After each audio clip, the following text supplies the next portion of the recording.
الصلاۃ والسلام معطل نہیں ہے، بلکہ عالم برزخ میں انبیاء علیہ الصلاۃ والسلام کا ارواح کا جو ہے وہ ذکر و عبادت، نماز، اذان وغیرہ میں مشغول رہنا، اس سے یہ حضرت تعبیر فرماتے ہیں۔ آگے حضرت اسی سوال کے جواب میں ذکر فرماتے ہیں کہ اس لیے کہ عالم برزخ کی مشابہت عالم رویا کے ساتھ ہے۔ عالم برزخ کی مثال یعنی اس حیات کا تذکرہ ذکر کر کے فرماتے ہیں کہ اس عالم برزخ کی مشابہت عالم رویا کے ساتھ ہے، وجود عینی اور وجود ذہنی کی طرح وجود منامی اور وجود برزخی بھی ایک مستقل وجود ہے۔ اب جو حضرت فرما رہے ہیں کہ عالم برزخ میں یا قبر میں جو انبیاء علیہ الصلوۃ والسلام کی زندگی ہے وہ وجود برزخی،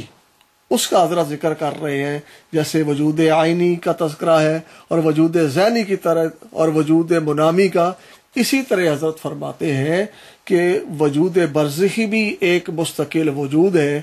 جو انبیاء علیہ الصلوۃ والسلام، شہداء کو، مومنین کو جو ملتا ہے، اور اس کے ساتھ وہ عبادت کرتے ہیں، ذکر میں مشغول ہوتے ہیں، حج وغیرہ کرتے ہیں۔ اور حضرت رحمۃ اللہ علیہ اسی ایک مسئلے کے متعلق آگے لکھتے ہیں، ایک سوال کرنے والا سوال پوچھتا ہے کہ آج کل پنجاب میں مسئلہ حیات النبی صلی اللہ علیہ وسلم کا بہت چرچا ہے، ہر جگہ اسی سے متعلق سرگوشیاں نظر آ رہی ہیں، امید ہے کہ اس میں قول محقق فیصل تعریف فرما کر رہنمائی فرمائیں گے۔ حضرت جواب میں فرماتے ہیں، بندہ کے خیال میں اس مسئلہ کو جانبین نے اہمیت دے کر اتنا غلو کیا ہے کہ حدود سے بہت تجاوز کر گئے۔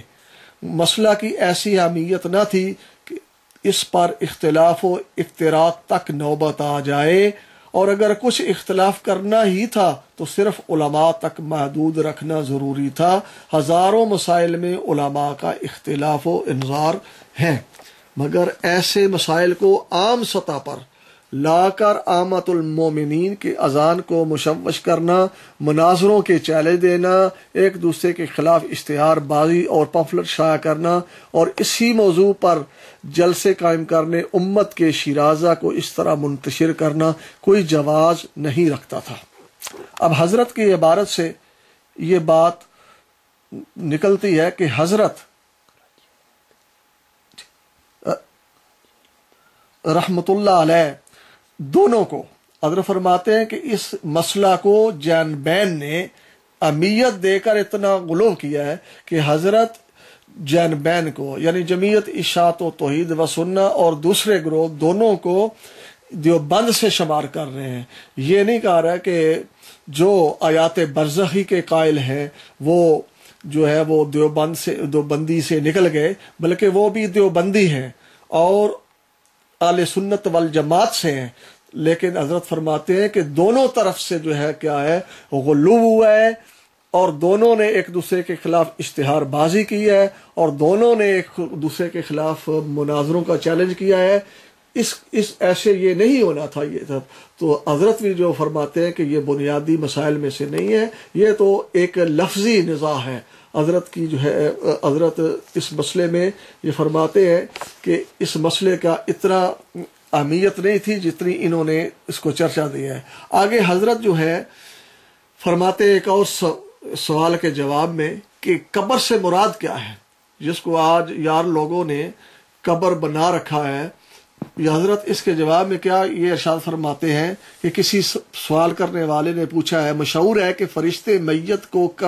قبر میں حساب و کتاب کے لیے بٹھاتے ہیں، اس لیے لاحد اتنی گہری ہونی چاہیے کہ اس میں میت آسانی سے بیٹھ سکے، کیا یہ صحیح ہے؟ بین و توجروا۔ جواب میں ارشاد فرماتے ہیں کہ یہ محض جہالت ہے، فرشتے میت کو ظاہری قبر میں نہیں بلکہ عالم برزخ میں بٹھاتے ہیں۔ لاد یا شک کی گہرائی صرف اتنی ہونی چاہیے کہ اس میں میت کو سنت کے مطابق کروٹ پر لٹایا جا سکے، بلائی سطح میت کے جسم سے الگ مگر بالکل قریب ہو تاکہ قبر کے گرنے اور درندوں سے حفاظت رہے۔ یہ حضرت فرماتے ہیں یعنی قبر سے مراد